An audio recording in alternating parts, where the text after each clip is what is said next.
His plan. Joining us right now, Linda Fentiman from the Professor of Law at Pace Law School. Linda, good to see you. Good to see you. All right, now you are in favor of reform. I think we're all in favor of reform. How would you like to see it take shape? Are you leaning more toward what the Democrats have planned? Are you leaning more toward what the Republicans have planned? Have you seen Baucus's plan, and do you like that plan?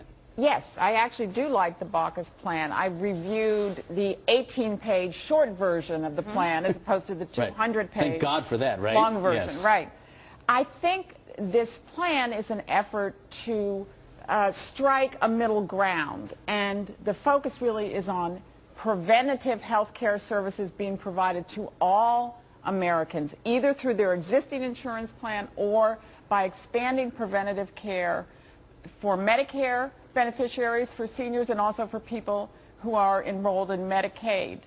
I have to say the co-ops are not a government-run plan. They are a way to have competition among health care plans, private sector and new nonprofit initiatives to try to give consumers as many choices as possible. But if the government put $6 billion in to start this thing, I mean, you don't really believe they're just going to walk away from that $6 billion and let private industry run that money? I think, as I see the Baucus plan, there is a market. Every American will be required to purchase health insurance as an act of personal responsibility. They can either purchase it on the private market or they can purchase it through a co-op, which again, we have a tradition of not-for-profit organizations in this country. The fact that the government is giving it seed money, I don't think turns this into the kind of universal health care coverage that many Republicans were objecting to. I think when you look at that, exactly what you said, doesn't that co-op, though, eventually, especially with so many people that you have to imagine are going to buy into it early. So everybody has to have insurance. I think such a large number of people, all of these that don't have insurance, going to go that route because it's going to be less expensive. Many people that even do have insurance right now that maybe aren't so enamored with their current doctor, they'll say, okay, I'll go to this public plan or this co-op plan. They're in the co-op plan. Now all of a sudden that co-op plan is losing money. Doesn't the government continually have to feed money into that co-op plan to prevent it from going under? No, I think the whole idea is that this is a very incrementalist approach to health care reform, that it's letting a lot of possibilities be available. So in fact, among the private plans that will be offered to the public and to small businesses and other employers who don't currently provide health care, there's 4 different tiers of health care coverage, so that everybody should be able to afford some kind of health care coverage. Again, the co-ops are just one option. Another option, for example, is a modified Medicare choice plan, the Medicare Advantage plan, that is designed to provide preventative care to seniors. Let's talk about preventative care, actually, because obesity is one of the biggest costs we incur pretty much in our country as far as health care goes.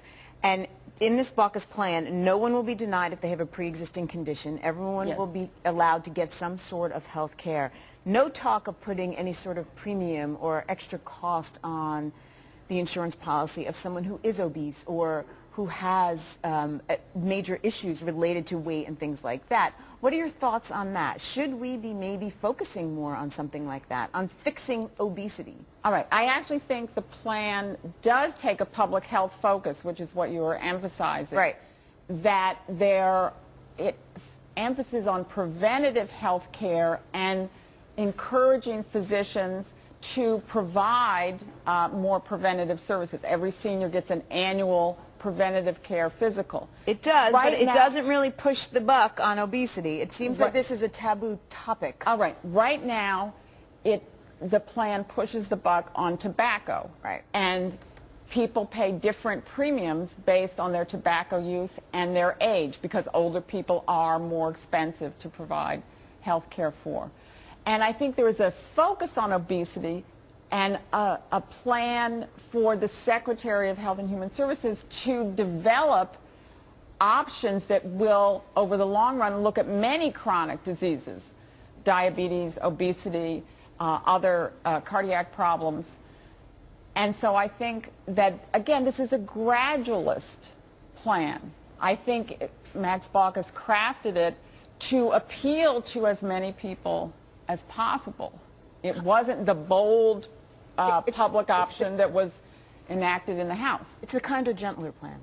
Well, I'm really interested in preventative maintenance because, you know, I look at that and I say, and you being a professor of law, I'm sure you'll have a lot to say about this. At what point in time do you say that's a disease that is hereditary, or that's a disease that you could have helped, or that's some type of an illness or some type of a condition that if you would have acted differently, not drank alcohol, smoked cigarettes, had so much sugar as a young person, or fatty foods or what have you, things would have been different now than they are. I mean, somebody has to make that decision.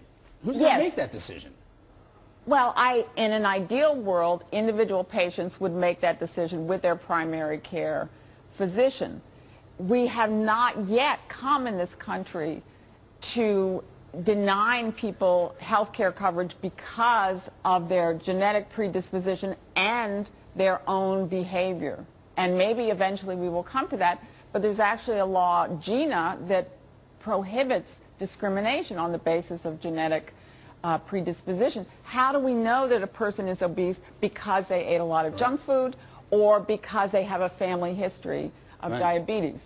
Alcoholism certainly has been a huge argument for decades. But the cost of obesity costs just as much, if not more, of the cost of tobacco disease and things like that these days. I don't think that's true. 400,000 Americans die every year due to tobacco use, both for lung cancer, pulmonary disease, and heart disease. I don't think But I think obesity... we're getting there. I think yes, there's certainly a very worrisome trend about obesity. But again, I think Congress and Senator Baucus are taking a slow approach. A kinder, gentler approach, Professor. Thank you so much for being here. Thank you very much. Digging through this, and I'm sure we will talk about it again. And as Rich Edson pointed out, it'll be in a different form.